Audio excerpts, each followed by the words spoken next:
Hello guys, hope you all are doing well. आज की video में बात करने वाले हैं स्लोवेनिया और स्लोवाकिया की पीसीसी अटेस्टेशन के बारे में। इंडियंस, नेपाली, श्रीलंकन और बांग्लादेशी जिन्होंने अप्लाई करा है स्लोवेनिया या स्लोवाकिया का वर्क परमिट या अप्लाई करने वाले हैं, उनको पीसीसी अटेस्टेशन की नीड रहती है। क्या उसकी कॉस्ट रहती है, क्या प्रोसेस रहता है, कितना डॉक्यूमेंट्स रिक्वायरमेंट रहता है और कितना टाइम लगता है, उसके बारे में बात करेंगे। हमसे कैसे करा सकते हो, व्हाट्सएप नंबर आपके सामने स्क्रीन पे है। सारी चीजों के बारे में बात करेंगे, तो वीडियो को लास्ट तक देखना है, वीडियो को लाइक करना और उन लोगों के साथ शेयर करना जिनके लिए वीडियो इन्फॉर्मेशन यूजफुल हो सकती है।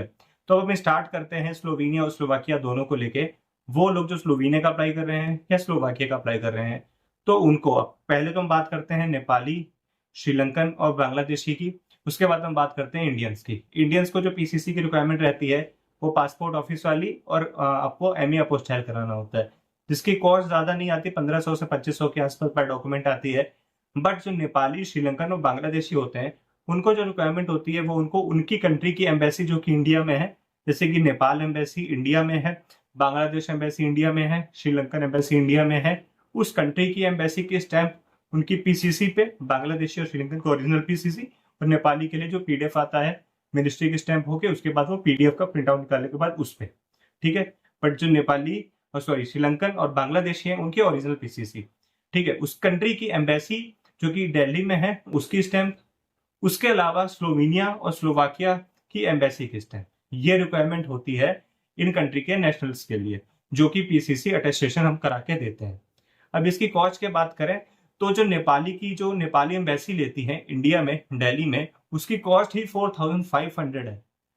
श्रीलंका की बात करें $43 है श्रीलंका एम्बेसी की, और बांग्लादेश की बात करें तो वो उससे बहुत कम है, ठीक है। बट जो नेपाली, श्रीलंका के आसपास आप मान के चलो कि ये जो आपको उसका अटेस्टेशन करा के देना पड़ता है, वो आप चाहे तो खुद करा के दे सकते हैं हमें, या फिर हम आपका नेपाली एम्बेसी से, श्रीलंकन एम्बेसी से और बांग्लादेश एम्बेसी से करा के फिर आपका फर्दर स्लोवेनिया, स्लोवाकिया एम्बेसी से करा के दे सकते हैं।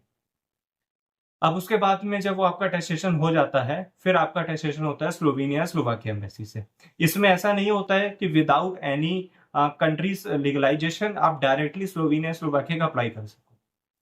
तो इसके लिए आपको खुद की कंट्री की एम्बेसी जो कि दिल्ली में है, वहां से लीगलाइजेशन कराना पड़ता है, जो कि एक लेंथी प्रोसेस है और टाइम कंज्यूमिंग प्रोसेस है। 4 to 5 डेज लगते हैं। चाहे हम श्रीलंका की बात करें, मैं रिसेंट में श्रीलंका का करा के दिया। बांग्लादेश का जो कि हमारे डेली बेसिस पे होता है, नेपाली जो कि डेली बेसिस पे होता है। तो ये रिक्वायरमेंट रहती है आपकी लीगलाइजेशन की। अगर हम बात करें इन कंट्रीज के नेशनल्स के लिए, डॉक्यूमेंट्स की बात करें तो श्रीलंकन, बांग्लादेशी के लिए ओरिजिनल पीसीसी प्लस पासपोर्ट का front page and last page का print out plus national ID का प्रिंट आउट, अगर आप ओरिजिनल भेज रहे हैं तो, जो कि ओरिजिनल की रिक्वायरमेंट ही रहती है।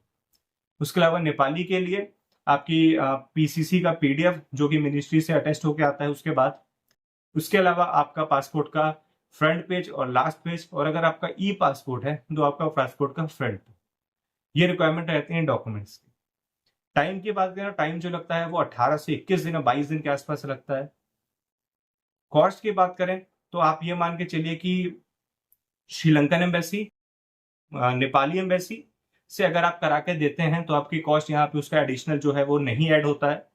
तो हम रिक्वेस्ट करते हैं कि या तो क्लाइंट खुद करा के दे सकता है, या हम उसमें वो करा के दे सकते हैं और एक साथ अमाउंट उसका हम बता देते हैं।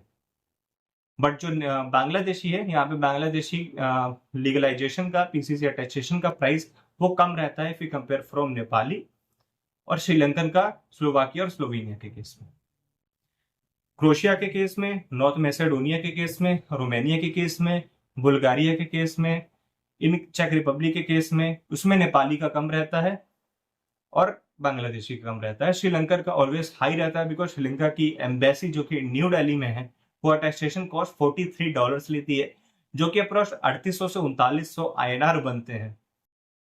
और नेपाल भी कहीं पीछे नहीं है। नेपाल की एम्बेसी जो न्यू दिल्ली में है, जो कि अटेस्टेशन की कॉस्ट रहती है 4500।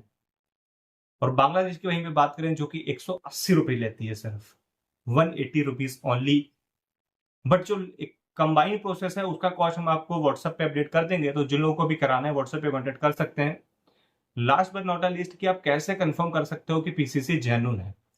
हम जो भी अटेस्टेशन करवा के देते हैं उसका ओरिजिनल स्लिप क्लाइंट के साथ शेयर करते हैं, चाहे वो क्रोशिया है, चेक रिपब्लिक है, रोमेनिया है, बुल्गारिया है, स्लोवेनिया है, स्लोवाकिया है, नॉर्थ मैसेडोनिया।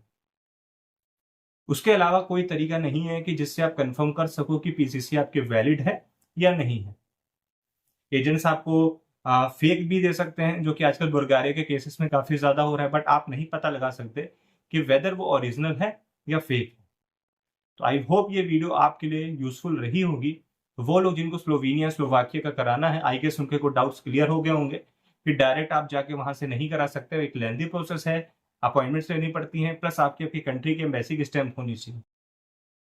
ये क्रोएशिया की तरह नहीं है, ये नॉर्थ मैसेडोनिया की तरह नहीं है, क्योंकि हर कंट्री का प्रोसेस अलग होता है, हर कंट्री का टाइम अलग होता है, हर कंट्री की कॉस्ट अलग होती है। नॉर्थ मैसेडोनिया 15 यूरो लेती है तो उसकी कॉस्ट कम जाती है। यहाँ पे कंबाइंड प्रोसेस की बात करें तो लेने वाले 20,000 भी लेते हैं कंबाइंड प्रोसेस के, लेने वाले 15,000 भी लेते हैं, और वही हम आप अपनी बात करें तो हम 7 to 8 के अंदर प्रोवाइड करते हैं। तो कुछ भी क्वेरी है, डिस्क्रिप्शन में व्हाट्सएप नंबर है, कांटेक्ट कर सकते हैं। आगे मिलते हैं कैसे इंटरेस्टिंग इन्फॉर्मेशन के साथ नेक्स्ट वीडियो में।